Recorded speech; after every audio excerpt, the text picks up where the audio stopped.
The NFL just dropped a financial bombshell that could completely reshape the Chicago Bears' future. A massive salary cap jump is coming, and it changes everything about how aggressive this front office can be. This is the kind of news that quietly turns good teams into real Super Bowl threats.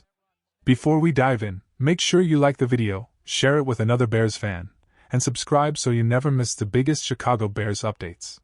The league has officially informed all 32 teams that the projected salary cap for the 2026 season is expected to land between $301.2 million and $305.7 million per team.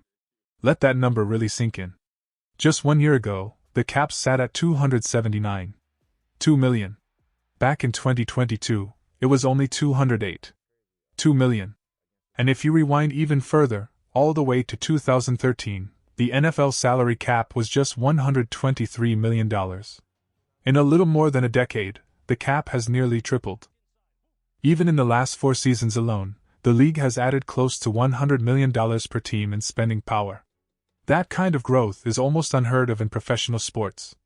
The only real interruption in that climb came during the COVID-affected season, when the cap briefly dropped by about $16 million. Outside of that dip, the trend has been relentless. Up. And to the right. So here's the big picture question every Bears fan should be asking right now. When the league is printing money like this, and your team finally looks ready to contend, is this really the moment to play it safe? The reason this is happening is simple. The NFL is bigger than it has ever been. The television deals are massive. The international push is working. And the streaming partnerships are pouring in new money at an incredible pace. When companies are willing to pay 9-figure fees just to carry a handful of games, the business side of football is booming. Whether fans love the viewing experience or not, the league is cashing checks. And the good news for Chicago is straightforward. More money in the system means more flexibility for aggressive front offices. And that is exactly what the Bears have right now. On paper, Chicago currently sits near the bottom of the projected cap rankings for this offseason, hovering around negative territory. But that number is misleading. This roster is not trapped. This front office is not boxed in. And the Bears are absolutely not in salary cap disaster mode. The way the contracts have been structured gives Chicago multiple clean exit ramps and several easy levers to pull. That flexibility is the real story. General Manager Ryan Poles has built this roster with optionality baked in, and that matters more than the raw cap number you see on social media. Several veteran contracts can be reworked. Others can be moved on from without crushing dead money. And a handful of core players are positioned for extensions that can actually lower short-term cap hits. Even looking ahead to next year, contracts such as Grady Jarrett and Dayo Odeyingbo are not long-term anchors. The Bears can get out of those deals fairly cleanly if needed. So no, this team is not stuck. Not even close. Which brings us to the most fascinating part of this entire conversation. For the first time in the Ryan Poles era, the Bears are not rebuilding. They are coming off an 11-win season. They won the division. They won a playoff game. And the trajectory of the franchise finally feels upward. Under head coach Ben Johnson, with Caleb Williams now established at quarterback, the roster has real momentum. There is legitimate young talent on both sides of the football, especially on offense. And that changes the decision-making calculus completely. You are no longer collecting assets. You are trying to close a window. So how aggressive should Chicago really be this offseason? Here is the reality of the roster. The defensive line still needs help across multiple spots. The good news is that the upcoming draft class is strong in the trenches, and free agency offers a few intriguing veteran options as well. Left tackle has quietly become a bigger concern than many fans want to admit. There is uncertainty surrounding the long-term health and availability of the current option at that spot, and even if he does return later in the year, there is no guarantee the performance will be stable immediately. It is a position the Bears have to plan for. At safety, the situation is even more urgent. Right now, there are no safeties under contract for next season. At linebacker, Tremaine Edmunds and T.J. Edwards are under contract, but Edwards is coming off a significant injury, and Edmunds remains a realistic cap-related decision point. There is a very real chance the Bears will need to add 1 or 2 linebackers before Week 1.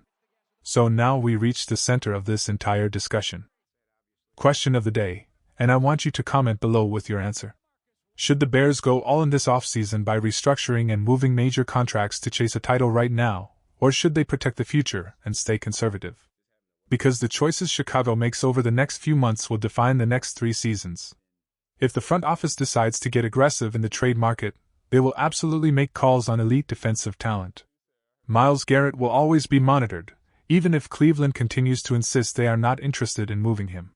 Max Crosby is another name to watch closely, especially as the Raiders transition under new leadership and with Clint Kubiak coming in as offensive coordinator. Danielle Hunter is a more complicated situation, simply because Houston has massive decisions looming with young stars such as Will Anderson Jr. and quarterback C.J. Stroud. Jeffrey Simmons appears energized by the arrival of Robert Saleh, which makes that scenario less likely. Dexter Lawrence is coming off a down season with the Giants, and that opens at least a theoretical conversation, even if it remains a long shot. The point is not that these trades will happen.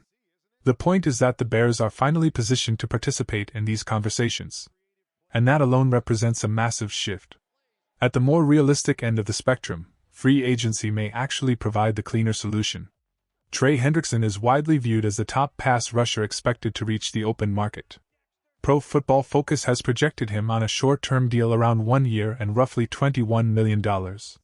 In reality, the number could land closer to $25 million per year. But even at that price, on a 1 or 2 year structure, the risk profile fits exactly where the Bears are right now. Short commitment. Immediate impact. Minimal long-term damage. This is the type of signing that serious contenders make when they believe their window is opening. Of course, Chicago can also manufacture cap space internally. DJ Moore's contract can be restructured, creating up to roughly $16.8 million in flexibility. Montez Sweat could create close to $9 million. Joe Thuney around $7.6 million. Deo Odiengbo around $7.4 million. Jonah Jackson roughly $6.9 million. Jalen Johnson around $6.9 million. And even Cole Kmet offers a smaller lever at the bottom of the list. But restructuring is not free money. Every dollar you push forward becomes tomorrow's problem. That is why certain contracts should probably be left untouched. Odiengbo, for example, is a player the Bears may very well want to move on from in 2027. Restructuring him now only makes that exit more painful later. This is where discipline matters. And this is also why the offensive line becomes such a clean target for restructures and extensions. Which brings us to Darnell Wright. Extending Wright early makes a tremendous amount of sense. He still has the final year of his rookie contract remaining, plus a potential 5th-year option. That gives Chicago a rare opportunity to stretch cap hits over a longer window and keep the short-term numbers manageable. A projection in the neighborhood of 4 years and $112 million, with around $82 million guaranteed, puts him in line with the market. If the deal is structured properly across 5 or even 6 seasons, the Bears can backload the heavier cap hits into a future where the league's salary cap will almost certainly be even higher. And if Wright continues to develop the way the team expects, he becomes a candidate for a 3rd contract later on anyway. This is classic front office strategy. Get out ahead of the market. Lock in ascending talent early. And avoid paying the premium later. At this point, it feels more likely than not that Chicago pursues an extension with Wright before the season begins. So here is the final question that every Bears fan needs to wrestle with. How far is too far when you finally have a real shot? If 10 is reckless and 1 is overly cautious, the smart play probably lives in the 8 to 8.5 range. That means selectively restructuring 3 to 5 contracts.